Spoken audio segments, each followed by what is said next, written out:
everyone. Today's date is August 9th, 2022. Time is now 6 p.m.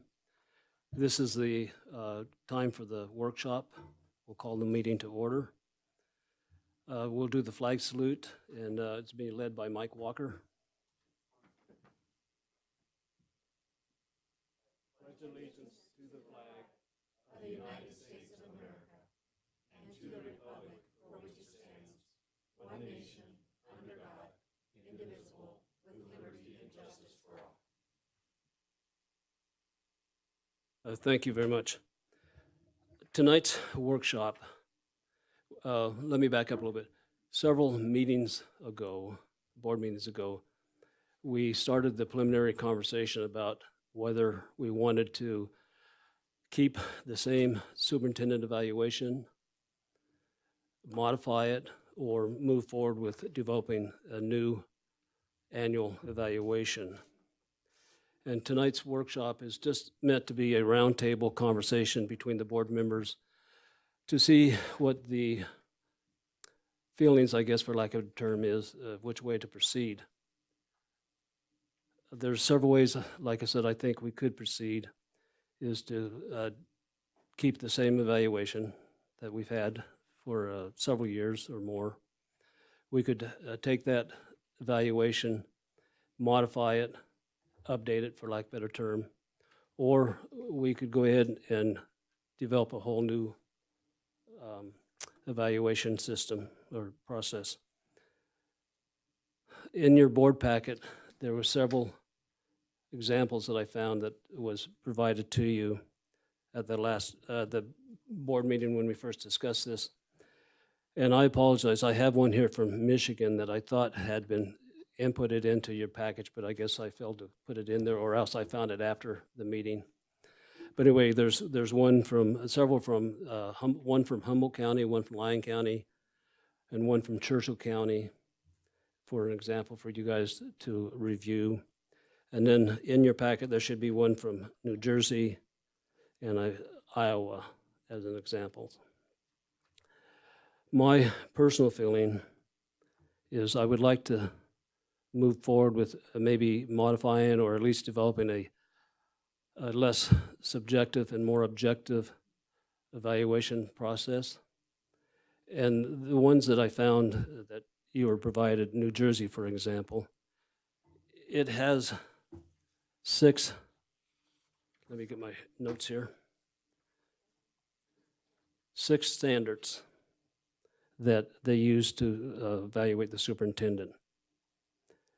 One of them is the mission, vision, and core value.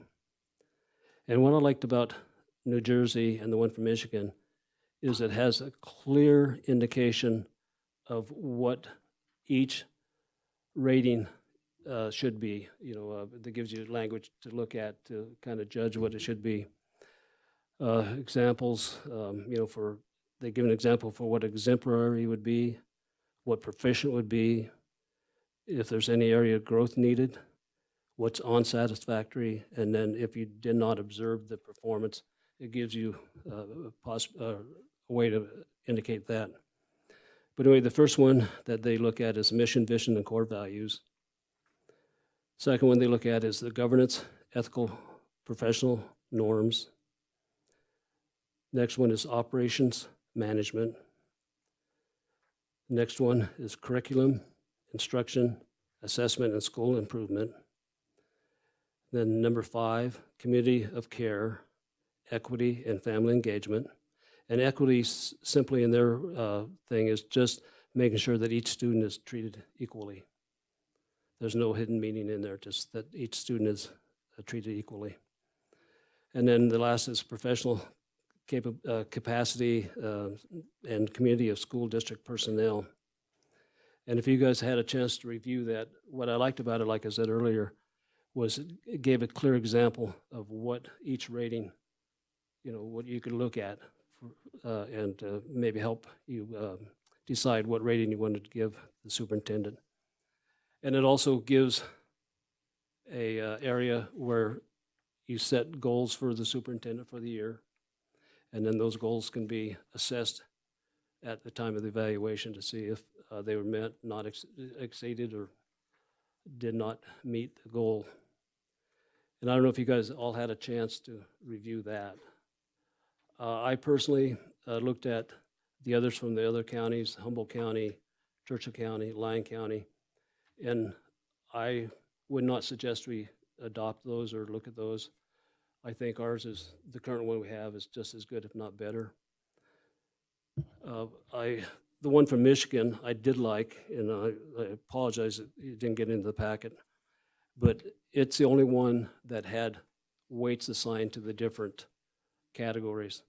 And there again, they had 6 different categories that they look at for the evaluation, and pretty much the same: governance and board relations, community relations, staff relations, business and finance, instructional leadership, and then they have other components of it, and they look at student growth, the percentage student growth, and then progress towards district-wide goals. And each of these categories are weighted. Looks like it may be a little complicated with the math. They have a formula that trustees are just able to plug in the numbers, and then it automatically does the math for you. So if we got to that, we could do that also. But it is, they spent a lot of time on developing this. It was a research based product. They did a thorough review of empirical research. They sought the input of researchers and over 1,000 school and district leaders. And then they also had the public come in, and they were invited to comment on the drafts of the standards on 2 different occasions. And it lays out clear examples of what rating should be for each category. So I can provide this to you guys later. So that was just kind of what I wanted to open the conversation with. And I know that other people have different ideas and maybe some other suggestions.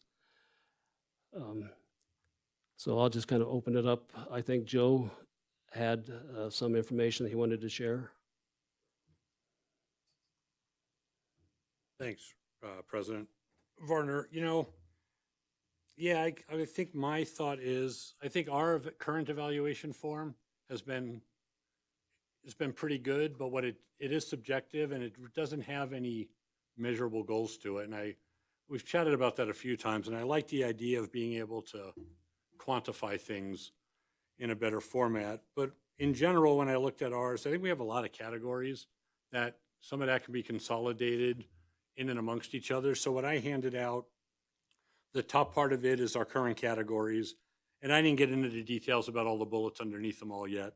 And then I just put in a proposed categories, and I got that from Massachusetts. There was a sample that I found online that I kind of liked. They had 4 or 5 categories, and I broke it into 5 categories. And I was just brainstorming. I honestly put these categories in the course of lunch today. So, I mean, not a lot of thought has gone into this yet. But I thought if it had some merit and folks wanted to go that direction, it could provide a framework. I'm wide open in terms of what we do, but I do think it's important to have a category that looks at academic achievement and graduation and things like that. And then another category for instructional leadership. And then kind of the other stuff that goes involved in the job, professional culture, district management, things like that. But, I think when you have 11 categories, things can easily get washed out. And from what I read from a lot of these, people are recommending less, not more categories. So that was kind of my train of thought. And I'm not sold either way yet. So I'd like to hear what everybody else is thinking and has to say. And I know we're not trying to make a decision tonight. We're starting a conversation. Yes. Thank you.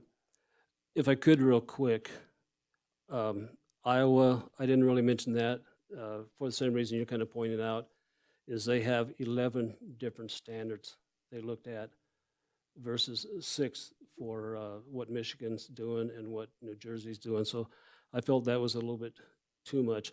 But they did also have very good explanations of what exemplary was. Just for an example, real quick, if you don't mind.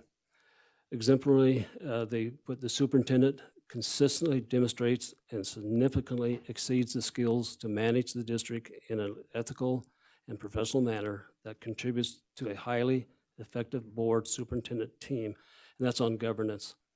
And then it goes on to proficient. It has another very detailed listing of what proficient should be, and then on and on. I won't take the time to read them all because you guys have it in front of you. But thank you, Joe, for your comments. Mike, we can move on to you if you have something. You know, and I'll just say the same thing that I say about teacher evaluations and school administrator evaluations. And I think we want to be really careful about, like, looking at the proposed, you have ACT scores, and right now the Board of Education is in the process of eliminating ACT scores as the, you know, the high school proficiency exam or whatever you want to call it now. I think that if you are looking to clean it up, I think instructional leadership and academic achievement are one thing, because that leadership is going to lead to student achievement. And I just want to stress again, I think whenever we have this conversation, we push more for tying the superintendent to test scores, but then in a few months when the teachers are all overwhelmed, we're all saying you need to take some stuff off the teacher's plate. And if you tie all of these assessment scores to the superintendent's evaluation, you're going to have a lot of data tracking and professional development on these types of things for your classroom teachers. And so I think that we have to balance it out. And so I think that when you look at it, instructional leadership and academic achievement are one and the same. They work together. And then I think that's those other three, I think, are appropriate. And I think that when you really look at the superintendent's job, it's all encompassing. And so is he steering us effectively so we're not getting lawsuits? Are we having liability claims? How's our working conditions? Are we having workers' comp? I mean, this isn't a man that's running a school, he's running a school district. And he's supervising the community's resources for education. And so we can't look at it small scale. We have to make sure that we're really evaluating the job for what it is. And these evaluations are so broad because that job is broad. And it has to be, because he has to respond to whatever comes up. I mean, as we've seen in the last couple of years, some virus hits us, he's doing all kinds of things that we never thought a superintendent would be doing. And so that's what I would say. I would caution us to be really careful about that. And then, you know, and I think that when you look at the example you're reading, I don't know if that was from Iowa, in my mind, that's just as subjective as what we have, just because they say substantial or effective.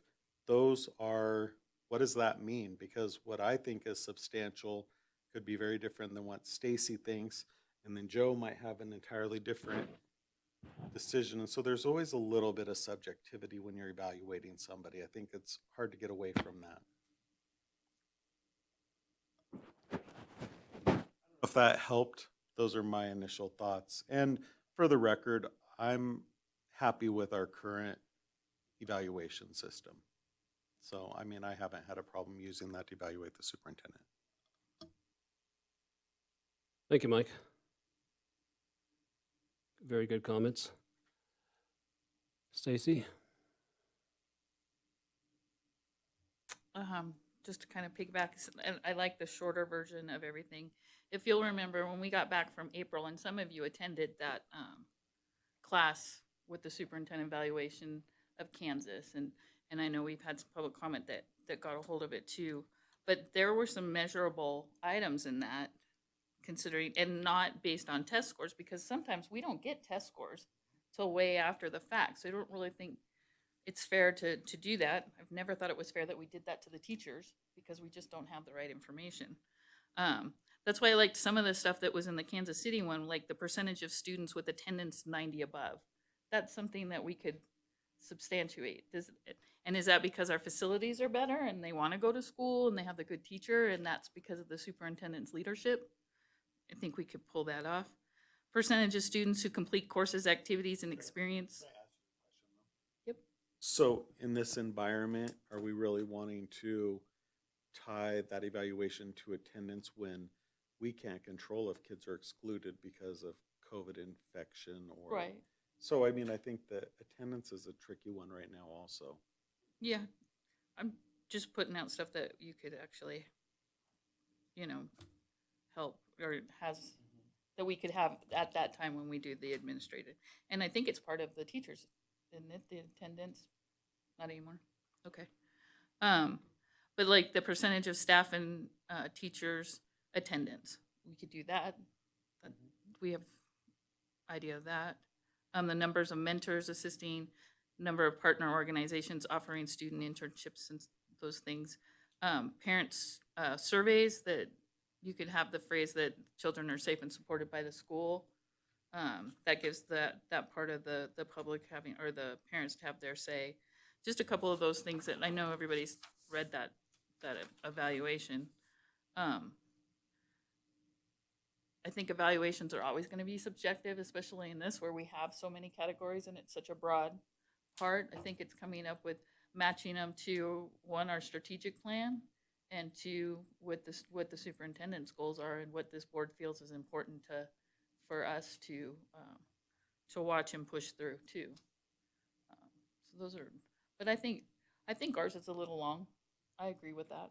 I think we could shorten it up and consolidate it and maybe get some data. I know I talked to Dr. Medina and talked to him and finding out what data we could have by certain dates. And so he's working on that for me, and we're going to get together after this meeting. We find out what things we think are important. Then he can tell us what data is available for those certain groups and categories. So there's that to look at too. But it's a moving target and it's a working document.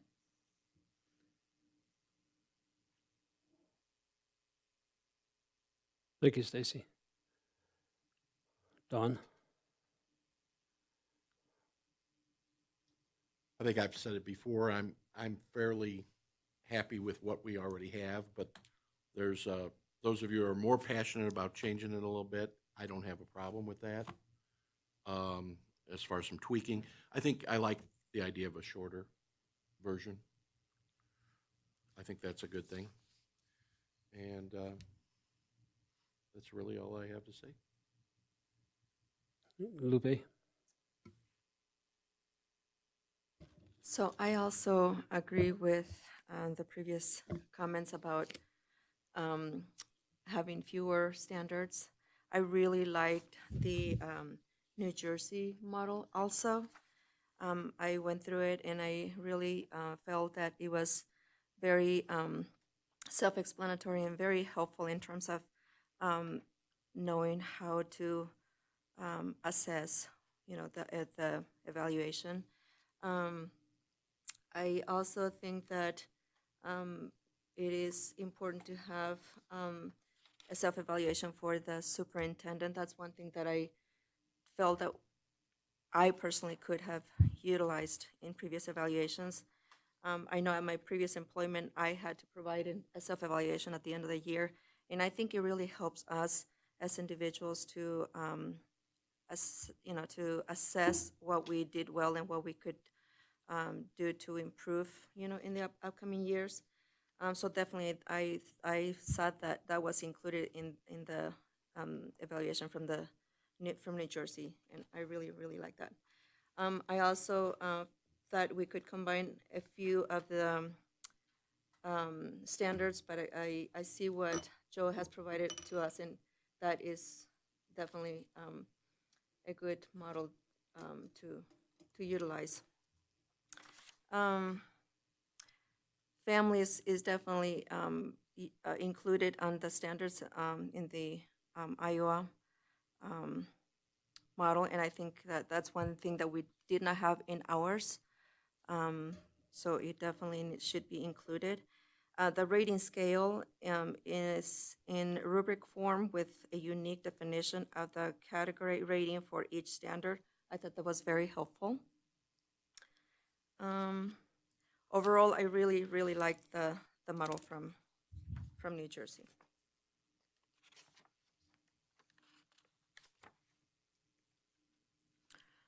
I also like the flow chart. I thought that was very helpful. and then the district goal setting.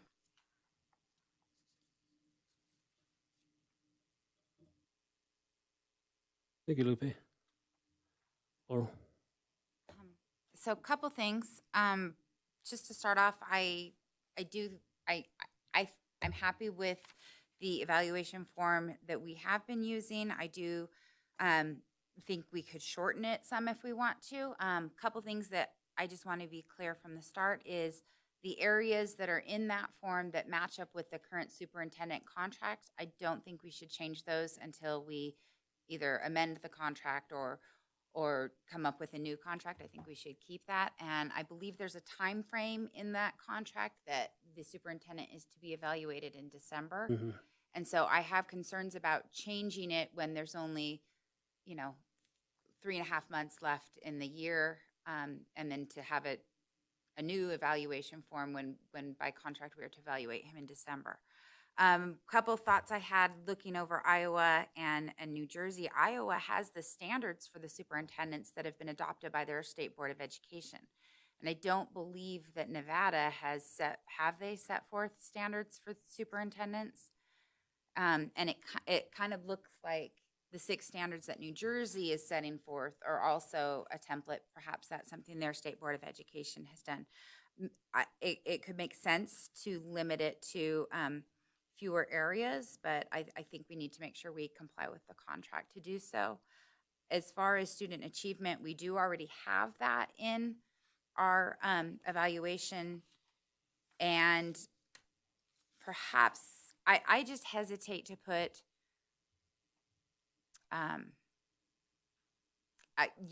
quantifiable scores on something, because how students perform on a certain test may not demonstrate how much they've grown that year. And then I think if we are going to do that, we definitely need to include student growth and how we measure student growth.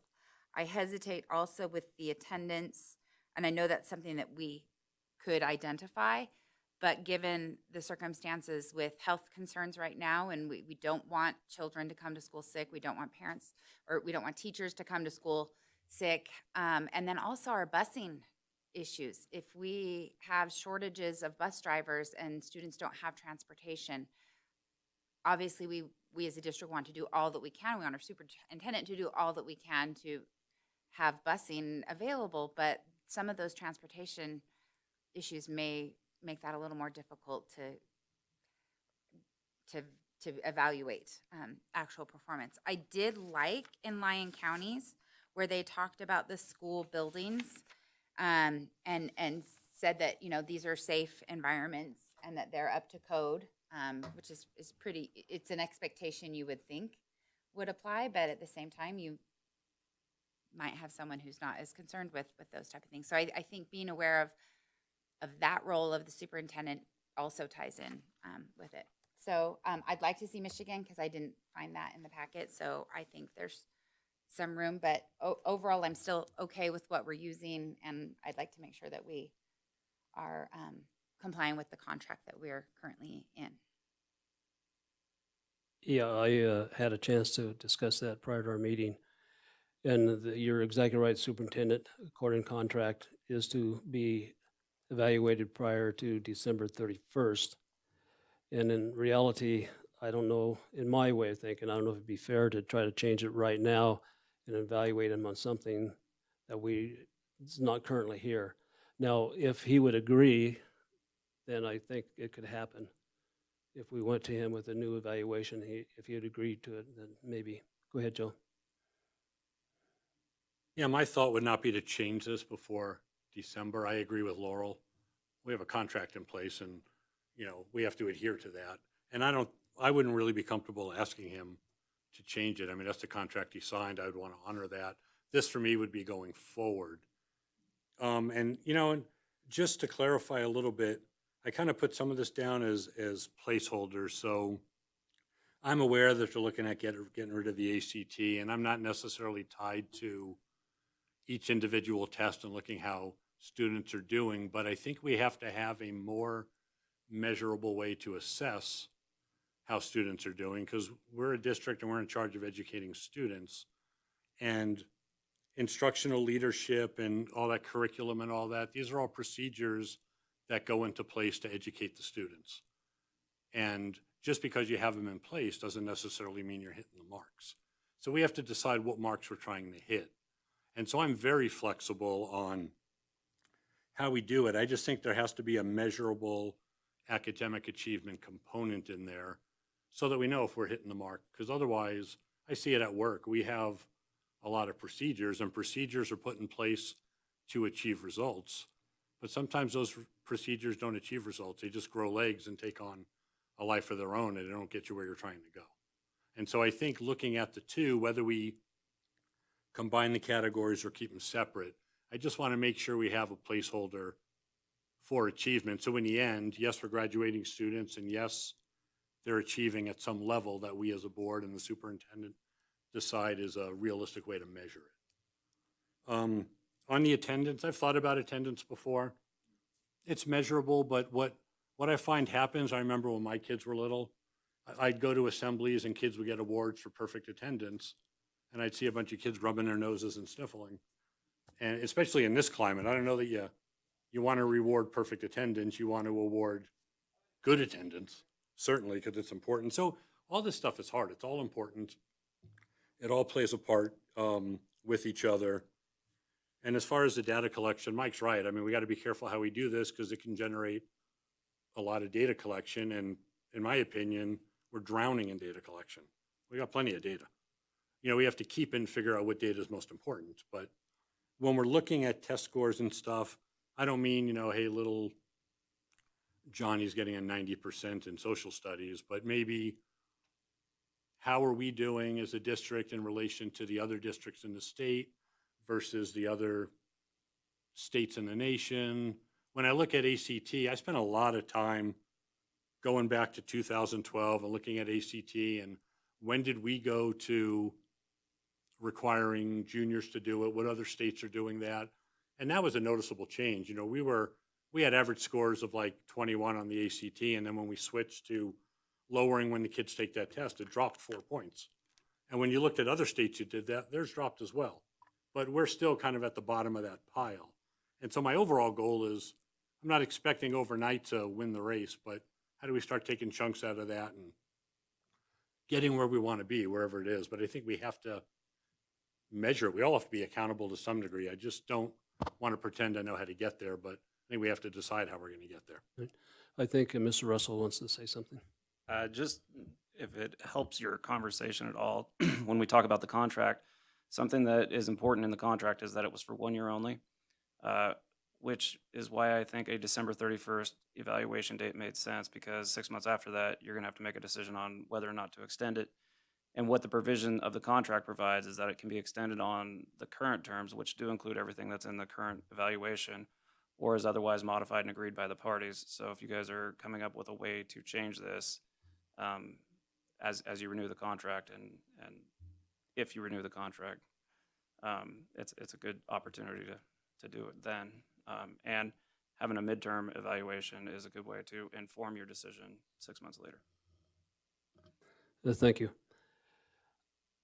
I like the idea of, if you look at New Jersey's again, they have a superintendent goal assessment. And I'm not sure, since I've been on the board, as a board, if we've actually sat with the superintendent and drew up or established some goals for the year. And I don't think that's a bad idea. And maybe it has been done, but I don't remember it since I've been on the board. And I don't think it's a bad idea. I think he sets goals and shared them with us in his State of the District address and would talk about those, about evaluation time. It's always been separate, but I think that it would be good for us all to talk about him at the beginning so that he can make his goals more accountable for what we want to get accomplished too. Right, I think yeah. it has to be worked in unison, and especially keeping the strategic plan in place. Yeah, I think it would my thought would be, if I was the superintendent, it would benefit me to know what the individual board members think the goals are. So then I could take that, digest it, and then present to the board these are my goals for the year. And I think the strategic plan was a goal guiding document, Mhm. and that's what a lot of decisions were based on, is what's in the strategic plan, what are we doing, what we need to do. So I think, that's, do we want that to still be our steering document, if you will, of what we want to accomplish? I would think so. I mean, that's my opinion, but I wouldn't mind seeing a system where at the first of the evaluation period, after, you sit with him and or her and develop a set of goals for the year. And that way at the end of the year, or even midway through, and we probably shouldn't wait till the very end, because what I've seen happen before is at the very end, you evaluate somebody and they come back and say, no one ever told me that I wasn't doing a good job. No one ever told me that I needed to improve. And now you're telling me 12 months into the year that I'm needing improvement. So maybe some benchmarks along the way would not be bad.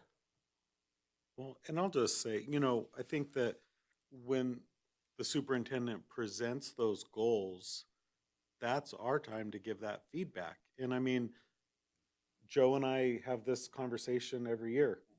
I mean, we have difference of opinions on tying student achievement into those evaluations, but every time those goals come up, I know we've had this conversation at least 6 times. And so I think that that's our time as the board. Our job, I mean, if we want to micromanage the superintendent, you're probably not going to have a superintendent that wants to stick around very long. But the superintendent sets goals for the district for his or her performance. And then it's our job to say, well, I think we need to push it a little bit more. That's not quite, you know what I mean? That's not quite what we're looking for. But that's our job when those presentations are made, to kind of send the superintendent back to the drawing board and add in academic measures, add in, you know what I mean, whatever it is we're looking at. And so I think that that's part of our process, is not to set their goal, but it's to give feedback and to drive that and ask those questions when we have them. No, I could absolutely live with that concept. Have the superintendent present his goals or her goals for the year. The board has input, whether or not we agree with them, and maybe tweak them or whatever. I could absolutely live with that. Yeah. Well, and I'm wondering if that's something, if by contract we were to evaluate by December 31st, that seems like something we might want to do sooner rather than later, is see what goals, because I'm sure AJ already has a list of some goals that he wants to accomplish starting this school year, and just to share that, seems like that to me would be what we should focus on first, and maybe use the same evaluation form that we have. And then as we get closer to the end of the contract period, we can continue to meet to figure out what ways we want to simplify or modify the evaluation. But I feel like maybe that's what we should focus on in the next 4 months here. Go ahead. I agree with that. Like I said, I think, sorry, was somebody else going to No, say it's fine. something? Go ahead. Oh, Don, go ahead. No. Go ahead. No, I I'll just keep, wanted to I'll keep add, rambling. I was talking to Tasha the other day at the summer graduation, and she said something neat. Andrew, you might know more about it. It's something regulatory, that every position in the district, they're going to have to put goals together. Is it regulatory from So- Nevada? Thank you, Mr. Creaney. So there are school improvement plans, district improvement plans, school performance plans, those sorts of things. And the state is coming out with they were trying out this template last year in beta, from my understanding, but they're going to be coming out with one that they expect districts to use going into the next year. And so I think the general idea is that ultimately, if we're saying to the state, this is where we want to go, that should align with where schools are saying, like what schools are saying they want to do in their schools, and ultimately that should align with, I think, your expectations to some, at least to some extent, to a great extent. And so we're still waiting on some of that information, but I think, I like the idea of alignment. That to me makes a lot of sense. I just am not, when this comes out, I'm not familiar enough with exactly what that looks like just yet, but I think that, if you're talking about having a little more time to put this together, I think in the long run, something like that ultimately makes sense.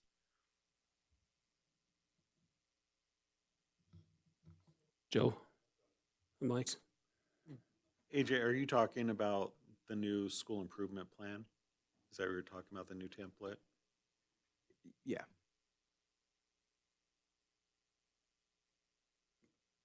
Sorry, but as I understand it, I think there's the school improvement plan, but I think there's another level of the district level that we have to submit that has to align with the state improvement plan, right? So along those lines. Joe, go ahead. Really, I agree with most everything I'm hearing, and I think the important piece, and I think Laurel said it, and AJ just said it, is that alignment piece, because when we're talking about the goals and the superintendent's evaluation, there has to be some alignment there, and likewise, those have to align with our strategic plan. And so whatever we decide to do, I mean, what I'm a fan of, but I want to make sure that all is aligned and we have measurable, some people call them SMART goals, but measurable goals that we can track so it's fair to the superintendent. And we minimize, it's always going to be subjective, but it minimizes the subjectivity to where you can say, look, I know I'm tracking pretty well. So that's kind of where I'm going. I do think the evaluation form needs to be shorter. I certainly agree we don't want to change anything before December, but I'd like to make it more concise, understandable, and, again, figure out how we get that academic piece in there. I was looking at Joe's template here, and I was just kind of showing him, looking at that, if you would combine instructional leadership and academic achievement, I think what we're missing in this proposal would be state leadership when we're looking at legislative work, state leadership, and those are important qualities we want in a superintendent. And I think that when you really look at in that district management, that's huge, because when you look at fiscal operations, human resource management, we're going to have some kind of measurable something in there to really, if you just look at all that, and that's going to be so subjective, saying, oh yeah, management, great. You know what I mean? So it's going to be large. Superintendent evaluations have a lot to consider, but I mean, I think as long as this board and the superintendent agrees and it's fair, so it's fair for our community, it's fair for our superintendent, I think that that's what the most important thing is, whether it's super convoluted or not. I think we want to make sure we have a fair process to evaluate that work. No, I agree 100% with that.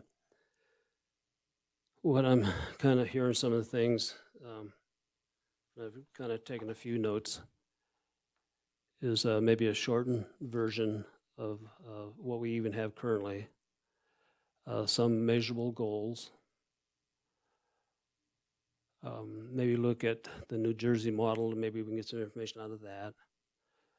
Self-evaluation from the superintendent. Maybe speaking of goals, going through the goals that are set at the first of the new evaluation period. Between the superintendent presents them, the board reviews them, agrees or tweaks them. Somebody mentioned we need to add family involvement to the process, to the evaluation. Somebody mentioned that.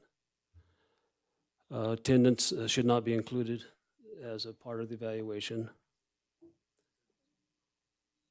Yeah, we could clean it up, but I mean, we do have community relations and communication in there. Okay, so we want to keep attendance in there as a measurable goal? No, I'm talking the family engagement. Oh, family engagement, okay. And somebody mentioned, about the school buildings, evaluate how they're being maintained, et cetera, blah. Everybody, I think, agrees that this is not going to be changed prior to the first evaluation. And then And then, Joe, you would like to see some method to evaluate student achievement, academic achievements. There's concerns about not overdoing things where there's too much data collection required by the district and superintendent. Then I think I mentioned maybe putting in a system of benchmarks throughout the year so the superintendent knows how the board feels he or she is performing along the way, so it's not a big surprise at the end of the evaluation period. And then in the near future, focus on the current superintendent, Mr. Fueling, developing goals to present to the board. And then what I would like to do also, and did I miss anything, any important parts? Lupe, On go the ahead. family engagement, I'm the one who brought it up. So what I noticed was that that's not in, on the standards listed as one of the 11th. We only have community relations and communications, but we do not have the word families. I noticed the Churchill, Iowa, New Jersey, Kansas do have that included. I think it would be good for us to include the word family engagement. Family engagement, okay. And then what I'd also like to do is send out, I'll have ask Renee to send out the one I found from Michigan. It's quite detailed and it may be a little more complicated than we want to go, but in there it does have a section that for artifacts you can look for when you're evaluating, you know, some benchmarks. You can look back and say, okay, was this happen? Did this happen? And there's quite a few of them in there, different benchmarks that as the board members are preparing the evaluation, they may want to look at. And so if you don't mind, I'll have Renee send that Michigan one out to you for review. Mike? Two thoughts as I'm listening to everybody. You know, when we're looking at academic achievement, you know, if we're going to pull in test scores, I think we also want to look at some alternative ways to track achievement so that we're not just relying on standardized tests to tell us if our students are learning. And then also just looking at the timeline, and in fairness to AJ, you know, when it comes to goal setting for, you know, we're looking at 3 months here, basically.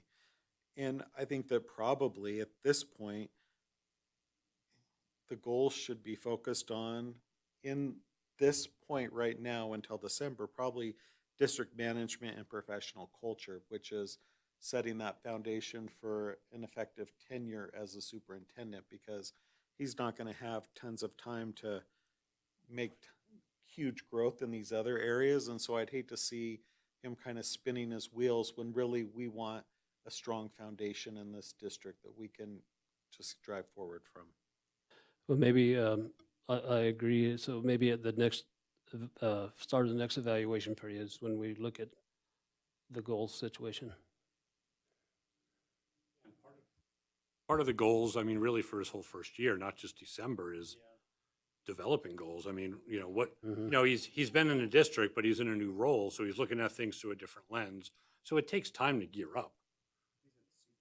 Yeah, no, really. So it takes time. So it'd be unfair to say, meet all of this now, because one, you're not going to have the info, and two, that wouldn't be fair to anybody, but we got to get there. So we got to figure out, what is the time to get there? You know, you're going to, like a racetrack, don't they usually take a slow lap and then the race starts? A pace lap, thank you.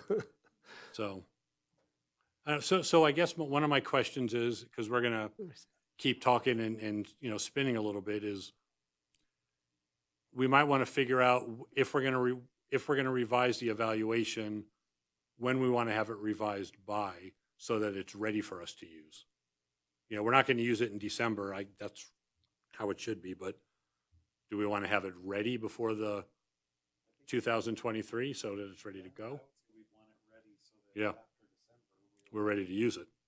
Yeah. Okay, have it ready after December to use for the next. Yeah, and I think to do that, we're going to need more of these, you know, focused Right. meeting times to do that.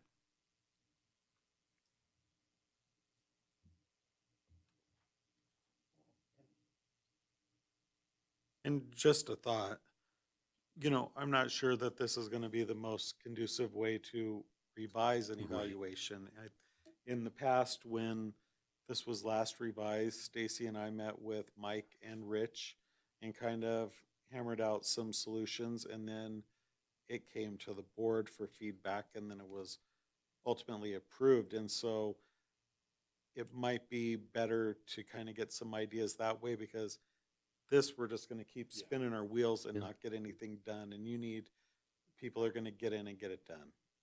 I believe we could appoint a committee, of a two-person committee, or, Mr. President, you can always appoint a committee in your discretion to work on something like that. Yeah. It doesn't take any action. It's just something you can do. okay. I agree with that. I think it'd be more productive to have several board members sit and work on it, bring a product back to be reviewed by the whole board, and then go forward from there. Just two, right? Well, looking at the audience and seeing how much interest this is, you could actually make it a superintendent committee, because nobody's going to show up to those meetings either. If you wanted to do more than two, we would just have to make sure that we post it in a timely manner and things like that. But I do like the idea, though, of this falling to the board, and I'm good with a small committee of the board. We certainly want public input, but this truly is a board decision, and I think if it becomes an evaluation by committee, it's gonna take a long time to get there, and I don't know that you ever fully get there. These decisions are ours as the governing body. So, I mean, these are what's important to us. The people we're talking to are giving us ideas, but I mean, ultimately, this is our decision. This is our one employee. So, I mean, that's part of the job. I agree. So, Laurel, do you have something else? Lupe, anything else? Don? Stacy? just maybe the one thing that does stand out in that New Jersey one is where they actually have definitions for what exemplary is and Right. proficient, and that would be nice for whoever works on this to keep that in mind too, so that we're all on the same plane. Yeah, Yeah, no, I would agree with that, and or some kind of rubrics. I was going to suggest that even if the board or the committee would recommend keeping the format as we have it, or just tweaking a little bit, that we add those definitions in there for people to look at. All right, Joe, any other comments? Mike, I'm sorry, I missed you. Any other comments? I think I said enough. Well, your comments are always appreciated. Thank you. Joe? I kind of feel like Mike, I've said enough, but I am interested in being one of the two board members. Okay, I'll appoint a committee, but naturally not now. I will, like I said, I would like to go ahead and send out the one from Michigan for everybody to review. And I'll see if I can get that out to you guys soon. And then Mr. Russell could instruct us on how to provide feedback to the committee if we are providing feedback before, or should we only do that in an open meeting? How would we, like, if, I'm just thinking if we review the thing and we've got some comments, should we email them to someone, or how should we do that? Yeah, one really safe way to do it is you can always email them to me. That's the other thing. I don't want you guys to work on and get a big draft and settle and then bring it back and you want us to vote on it. I really want this to be a working, so that we have these 1 hour sessions and look at the draft and go plop, plop, plop, plop. Yeah, I'm with you. I want this, I think this has to go through several cycles to get washed out. Otherwise, Yeah. I agree. Yeah, and I agree too. That's the way I envision it, is, like you said, to have a committee work on it, bring it back, tweaked by the board, go back to the committee, et cetera. So, Ms. Russell, you have anything else you want to add to, or anything else? Okay, seeing no other comment right at this time, we'll go ahead and go into recess. Wait for the 7 o'clock meeting. The time is now 6:49. Thank everyone for their input.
evening, everyone. It is now 7 PM on August 9th, 2022. We'll go ahead and call the regular school board meeting to order at this time. And we'll go to agenda item number 3, adoption of the agenda as submitted, and this is for possible action. Moved by Mike, second by Joe. Any public comment? Dawn, Oh, Dawn, I'm sorry. Thank you. Any public comment? Come forward and say your name for the record.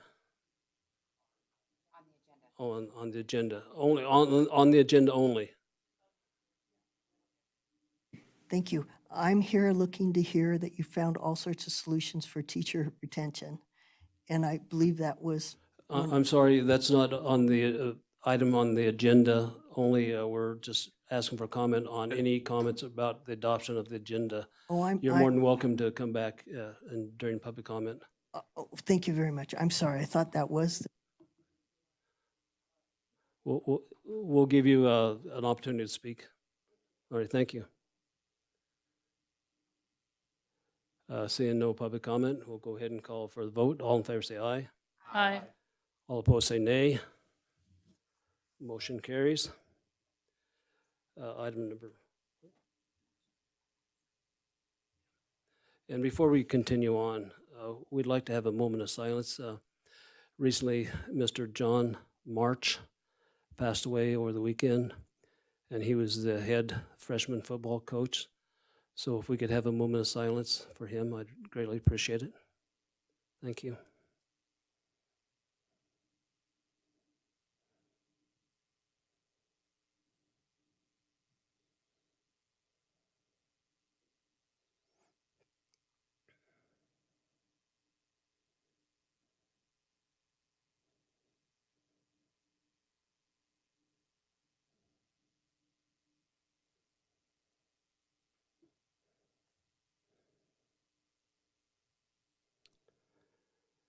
Thank you. I know the board wants to send their condolences to the family and to the players on the freshman team and the rest of the football players. I know he'll be missed. Moving on now to agenda item number 4, the superintendent report. This is for information only. Mr. Fueling. Thank you, President Varner. Good evening, trustees. First this evening, I have the great pleasure to introduce the new principal of Mark Twain Elementary School, Mrs. Shalise Crookshanks. Shalise, if you want to come up and maybe say a couple words to the board. Come on up.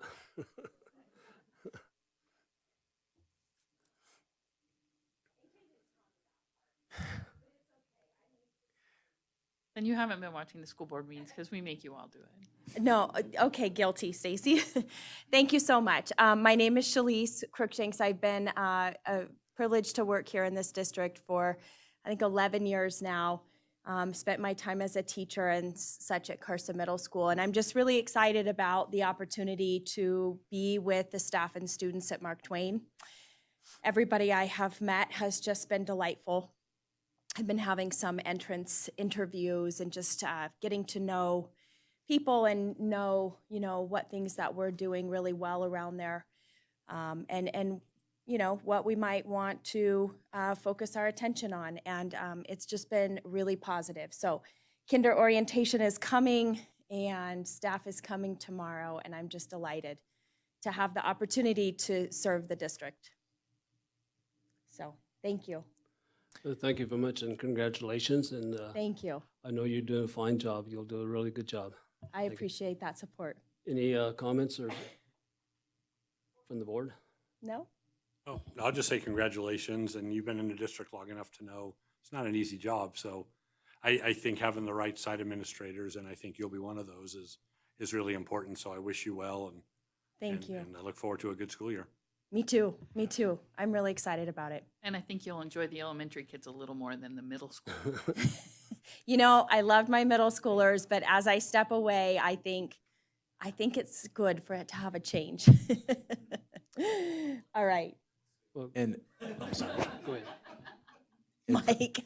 President Varner, I have the pleasure of knowing a couple of the administrators out in White Pine County. And their current superintendent, Adam Young, and their CFO, Paul Johnson. We're very excited to hear that Shalice has moved up into this position.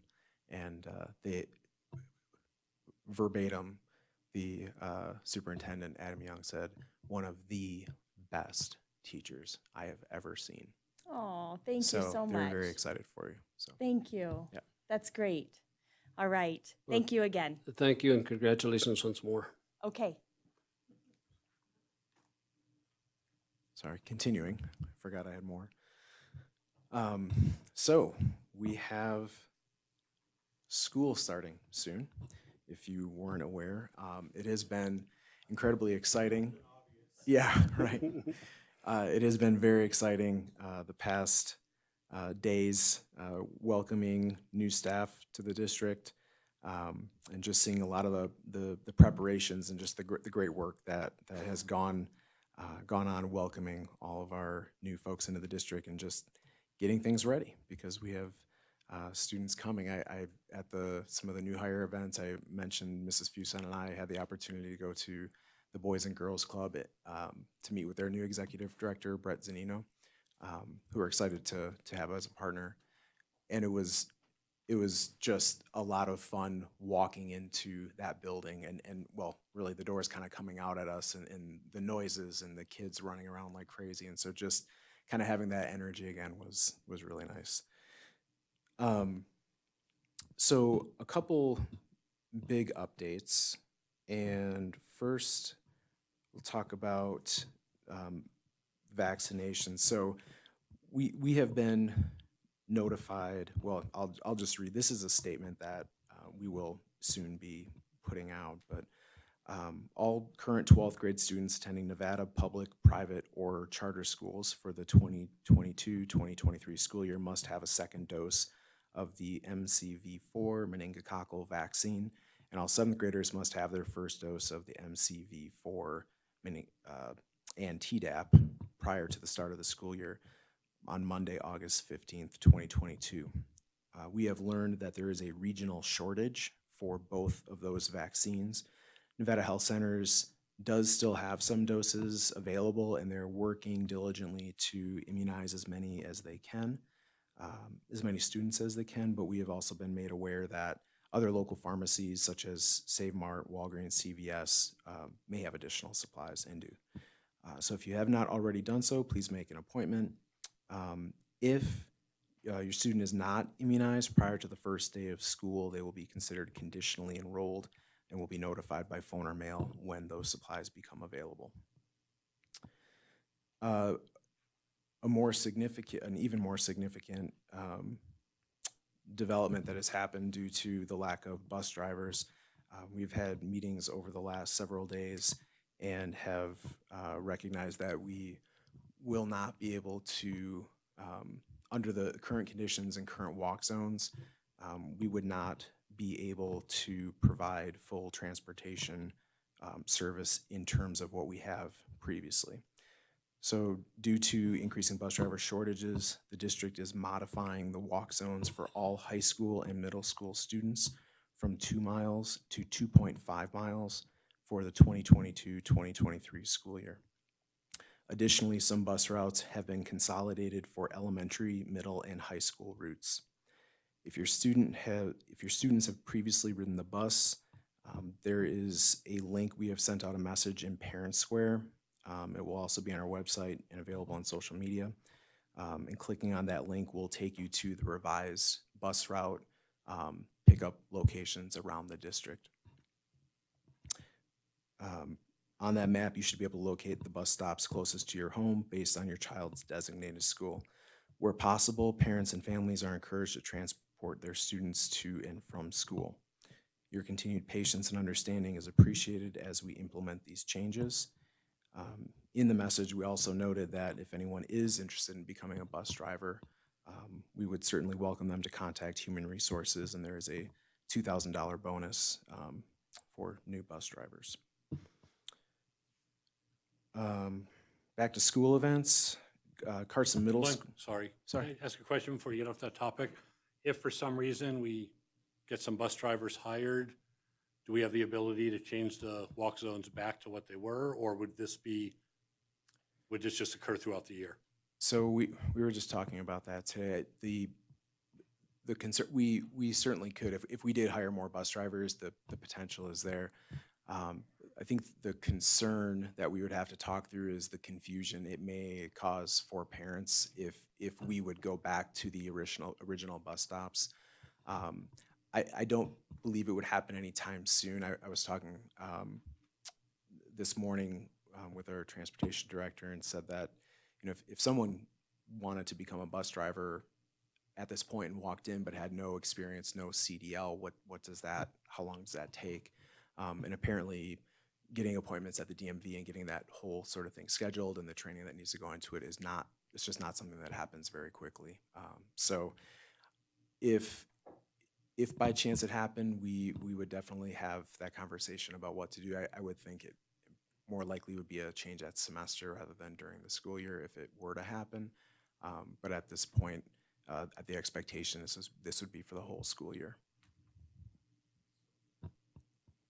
And AJ, just to be consistent, I know I emailed you about this. I think we just want to be very cognizant of the area. You know, I'm thinking of areas like around Eagle Valley, you know, there's no sidewalks or whatnot. So I just want to make sure that we're looking out for the kids and safe routes to school. So that those roads get pretty bad in the rush hours. Right. Yeah, in the winter. So we were happy. I mean, I'll say originally in the process, we thought we may have to change the elementary school walk zones, and it really found out this morning that they figured out a way not to do that. But it was through consolidating some of those pickups, and the benefit of that is wherever those consolidations happened, it made sure that kids did not have to cross any significant thoroughfares in the district. So that was taken into consideration in making some of these changes.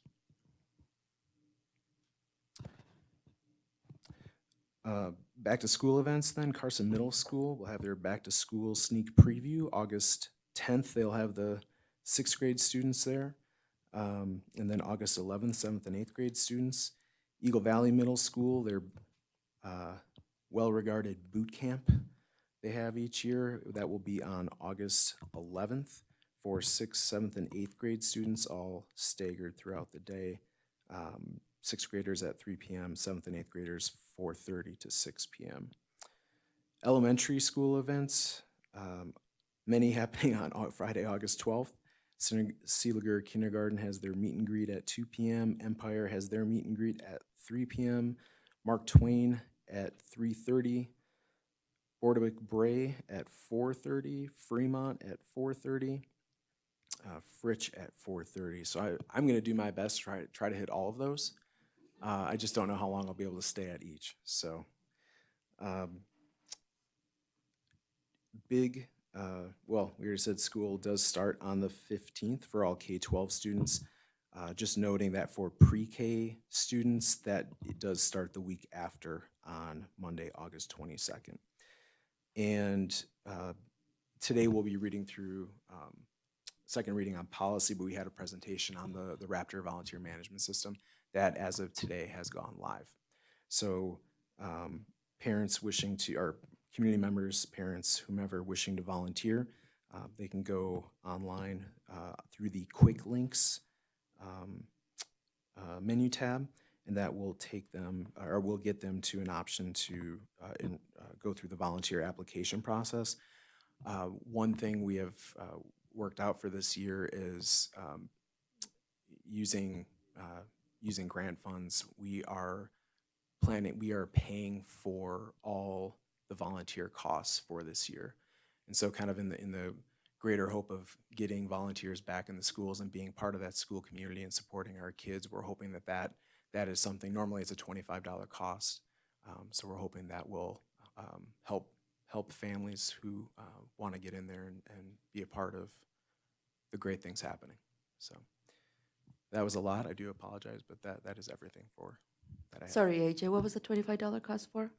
So that if with the Raptor system, when you sign up to be a volunteer, you're paying for that background check, but so we are going to cover that cost.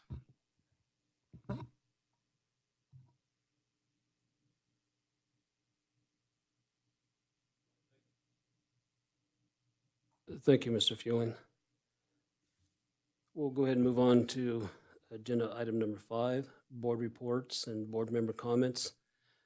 If you don't mind, we'll go ahead and do a Nevada Associated School Boards first, and move on to the board reports. You have an update, Mike or Laurel? We don't have a lot of information, just we have the upcoming training September 10th. There's also a meeting on the 9th that some of us will be attending. And then the registration for the November state conference has gone out. And so if you're planning on getting a room, they're asking you to register early and put in your reservation because there's a limited number of rooms in the block.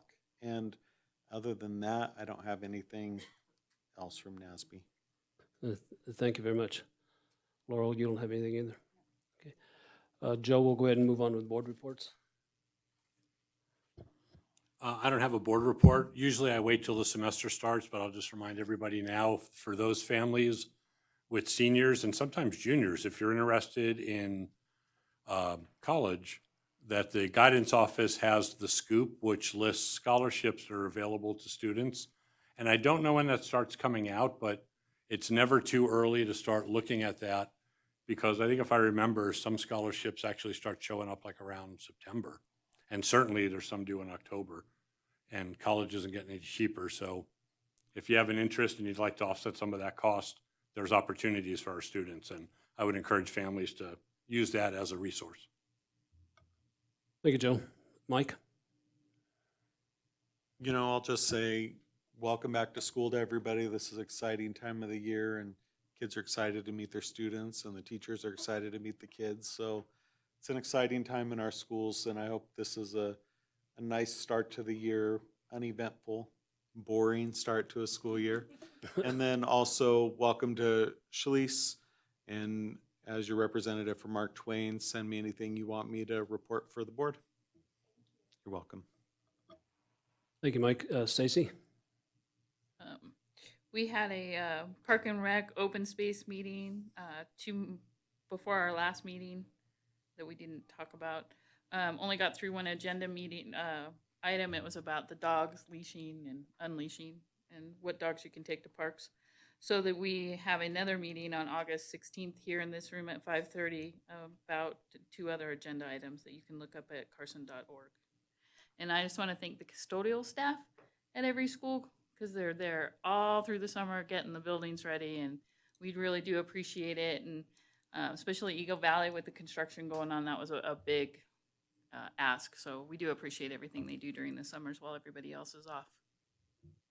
Thank you. Don? No report. Lupe? So I do have a report from Ms. Sona from Sailor Girl Elementary School. She's very excited to welcome her staff tomorrow. And kindergarten meet and greet will be Friday from 2 to 3. And then school starts on Monday. So she's looking forward to meeting all her kids on Monday. Thank you. Laurel? Mr. Fueling already mentioned some of the elementary open houses, but it's ice cream, so I'm going to go ahead and announce it again. So Fridge is having their open house and ice cream social Friday, August 12th from 4:30 to 6. And Fremont Elementary School is also having a back-to-school event, August 12th, 4:30 to 6. And at that time at Fremont, the parents and students will also find out who the teachers are and will be able to visit their classrooms. And additional information, the Parent Information Night at Fremont will be held September 1st at 5:30 in the cafeteria. And that concludes my report. Thank you, Laurel. I don't really have a report, but I want to kind of follow up on what Mike said about this being an exciting time of the year. And I think it really is. I was able to attend the Carson High School freshman orientation program today, I guess, whatever you want to call it. And there really was, I watched the kids, I talked to some of the kids, and I really did see a lot of enthusiasm, a lot of excitement, There was kids hugging each other, shaking hands, visiting. You know, it looked like most of them was really glad to be starting school, meeting up with their friends that they maybe had not seen for a while.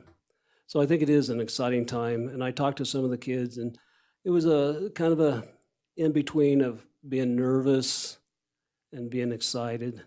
But I think the excitement was kind of winning out today. So, Mike, I think you're right. It is an exciting time of the year. And there again, just welcome the teachers back. They start tomorrow. I hope they have a wonderful year. They deserve to have a good year, and hopefully it'll be better than the last couple of years. And then it's already been mentioned, but the kids start back next Monday, and I hope they have a great year also.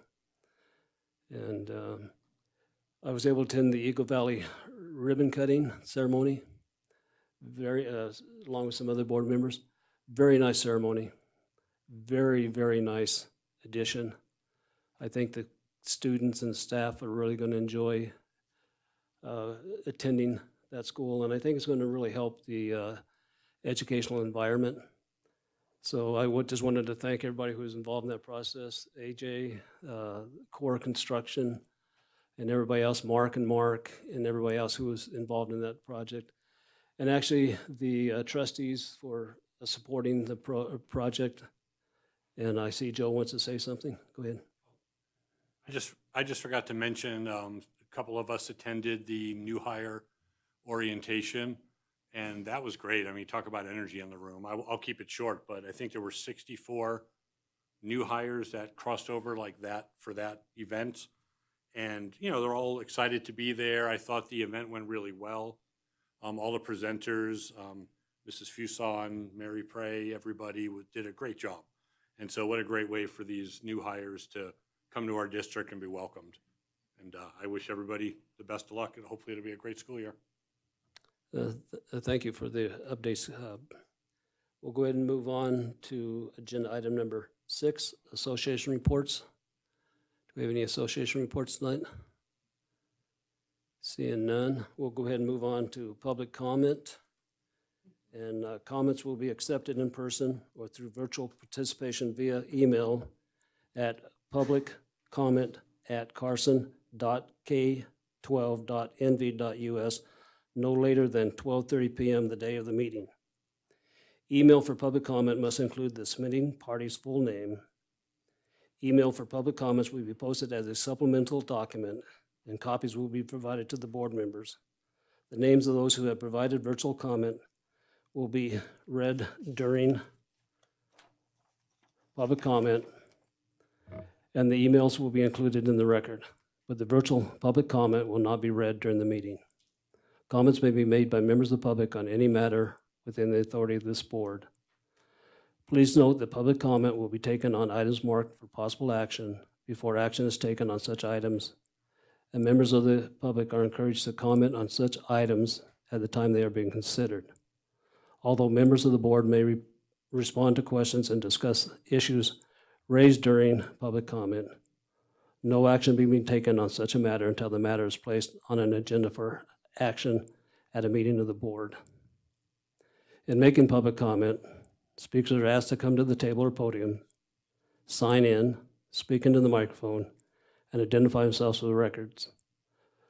Commenters are instructed to limit their comments to no more than 3 minutes and to not simply repeat comments made by others. And we did receive one email comment from Mrs. Betsy Strasberg, which was included in the record. So any public comment at this time? Please come forward. Thank you.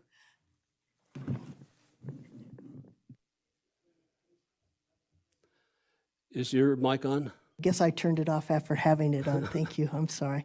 I think I'm caught up in that first of the school year excitement and nervousness and such. So, but I wanted just to wish you all the best in your openings and all that. So I don't really have comment so much as just to say congratulations for getting this far and the best of luck in your opening days. And I look forward to hearing, I thought it was on the agenda that you were going to discuss that specific item I brought up earlier as far as teacher retention. but I'm so glad that your introduction to the new hirees as far as teachers and all that went well, and I'm just real excited for you. And so, and welcome.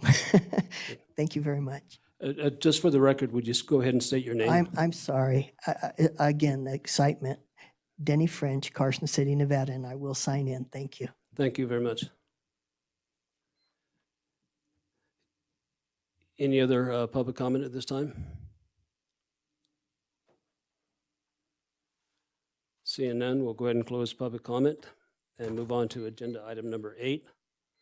Discussion and possible action to approve proposed changes to CCSD policy 912 volunteer program. This is second reading, and this is for possible action. And Ann Sear will be presenting.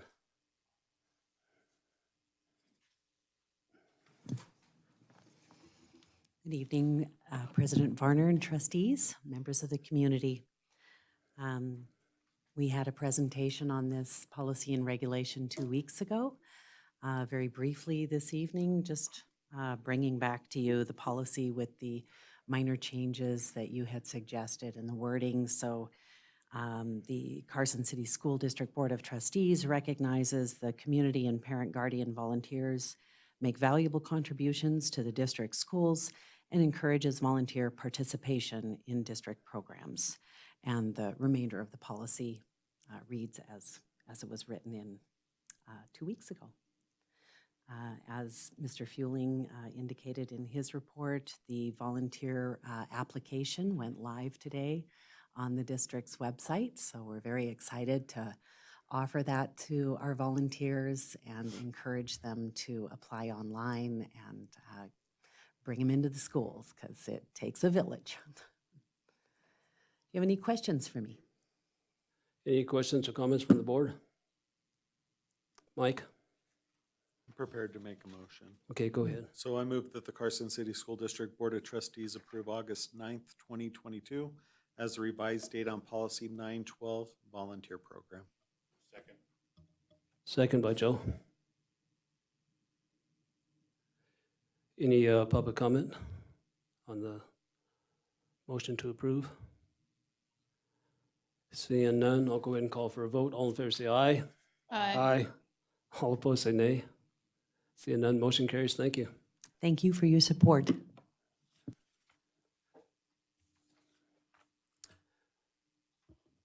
Move on to agenda item number 9.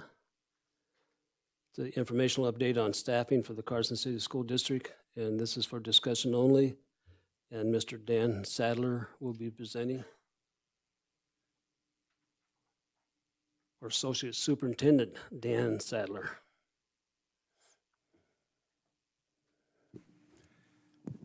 Thank you, President Varner, members of the board. Thanks for having me here. Just kind of wanted to bring some recent information before you here today.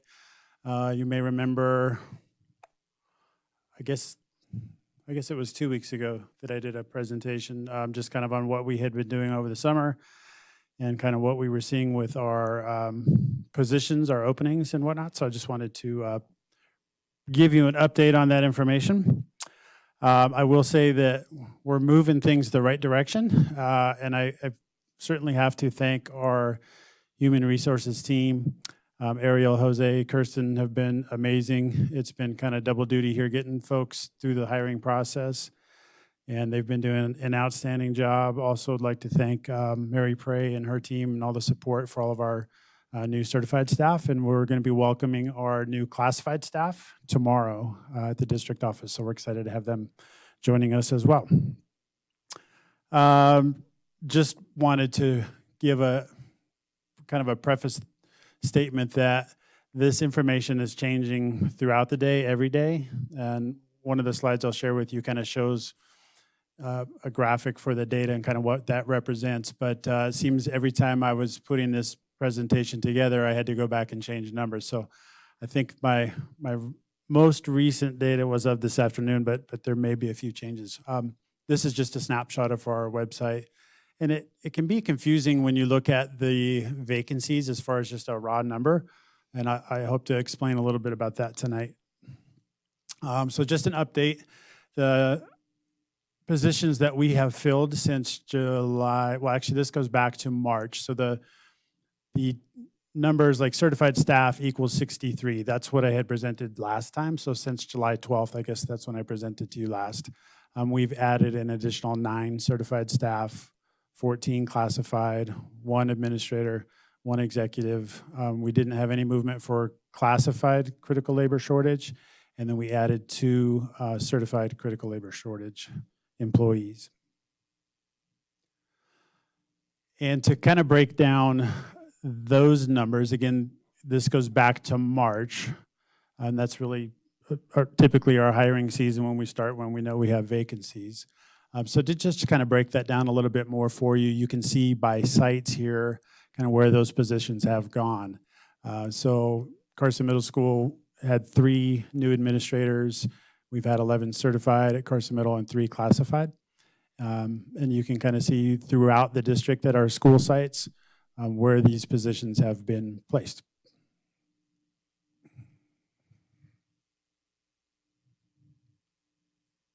Give you just a second to take a look at that.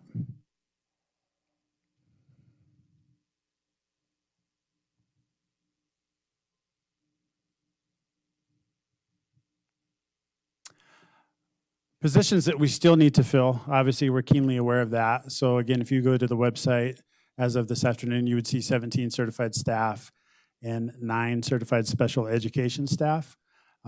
What's not represented in the hiring data is the people that we have identified as long-term subs to start the school year off. But I do think it's important that everybody is aware that we have people in place and we do have long-term subs in place. We're thankful for those folks for being willing to help us out as long-term subs. We've also had some positions that were absorbed by moving teachers' preps around, maybe adding an additional class here or there. So again, that wouldn't be represented in the numbers data that we were looking at. And then there's a few positions that aren't being filled. So I'll review those with you as well. Specific to classified, you can see that we've also made some adjustments. We had some folks who worked in transportation who were willing to also assist with nutrition, and that's basically giving them some additional hours, and they'll be working with both departments. We're very thankful for those folks to be supporting us in that way.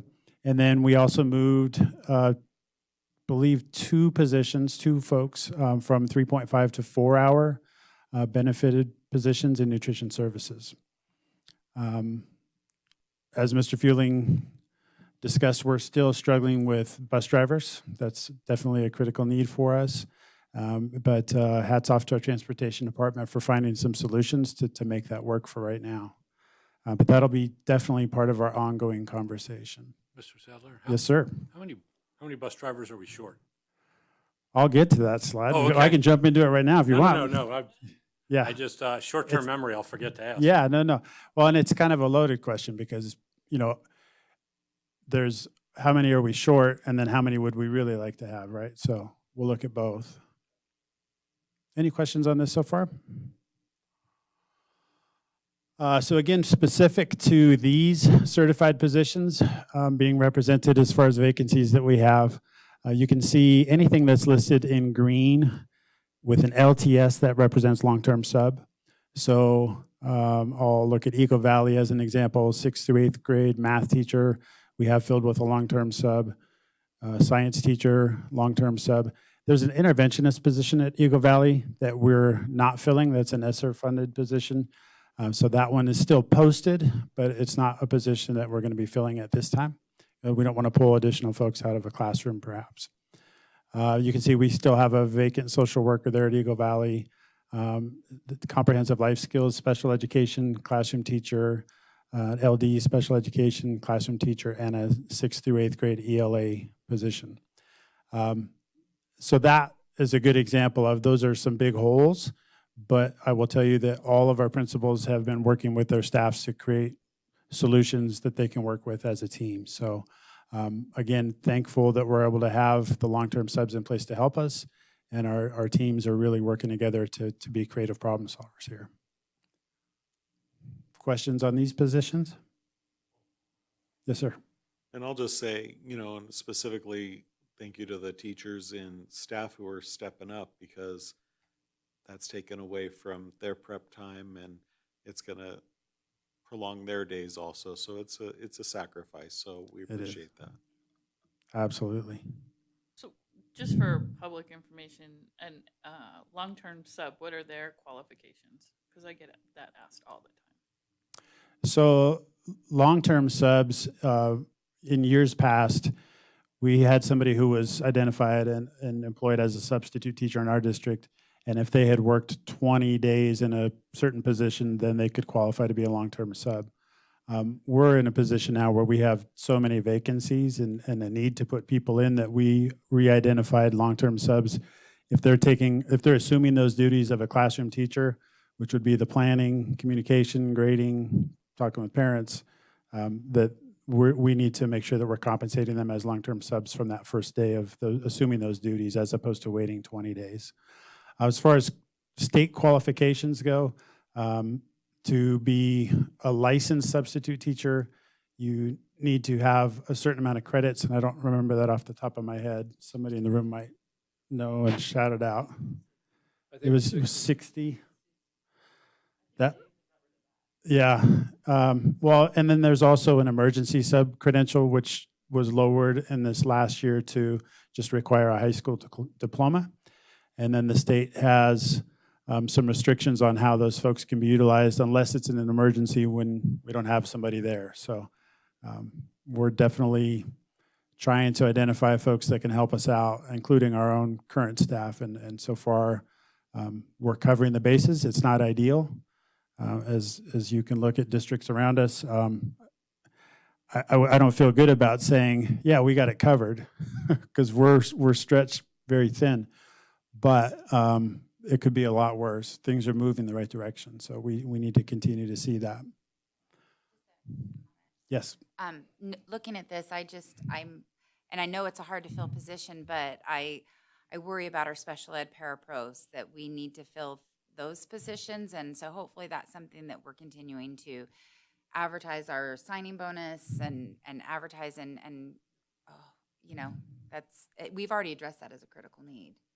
But yeah, so I know everybody's working as hard as they can. I don't know if there's any other way to spread the word that we need them, and we gladly welcome them. Not just the paras. I mean, if you look up there, we have 2 vacant CLS classrooms. That's highly specialized. It's not like somebody could just fill in for a life skills teacher. Yeah. It's tough. Special education across the board is a need. And again, that's not specific to Carson City Schools. This is something you'll see in any district, probably across the United States, not even just Nevada. And not having enough folks isn't specific to education either. We know that, but it's our problem to solve. So we're trying to figure out ways to be creative with that. With the paraprofessional positions in particular, there are sometimes some limitations with folks in their ability to be qualified for those positions as well. And there's different qualifications depending on the funding of certain schools, if it's a title school as well. So definitely, we're still looking, and anybody who's out there watching saying, what is this parapro position they're talking about? Give us a call. We'll see if we can help you out there. That is definitely going to continue to be a need for us.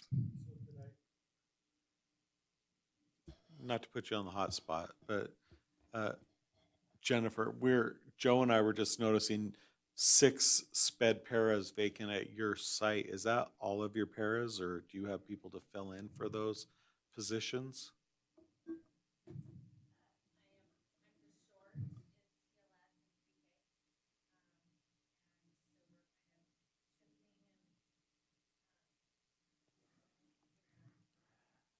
So she was saying that she's short in pre-K and CLS?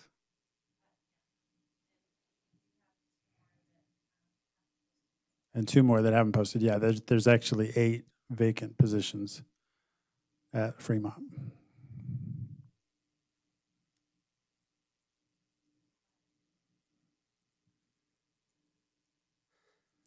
Taking a look a little bit further just with some of the other district positions that we have that are still vacant. I have two positions highlighted in green because those are positions we'll be hiring for this week. We have qualified applicants and we're going through that process, hopefully by the end of this week. You'll see vacancies still with cook bakers, specific for Carson Middle and Carson High School. Same with two custodial positions. We've actually hired a lot of custodians, so though we still do have a couple vacancies, we've made a lot of progress in that particular area. But we do have two vacant custodial positions. A couple operations positions and a maintenance worker, utility custodian. Still looking for a mechanic to fill over in transportation. And then the bus attendant positions and bus driver positions. So this says 6. And Mr. Cassiopo, to go back to your question, like how many bus drivers do we need? Depending on what we're looking at, if we were looking at a full route system, we would be 6 short, 5 short, or 4 short, given the current modifications. And speaking with our transportation director today, we have 25 drivers, which would mean that we'd want to be right around 31 if we were a full house.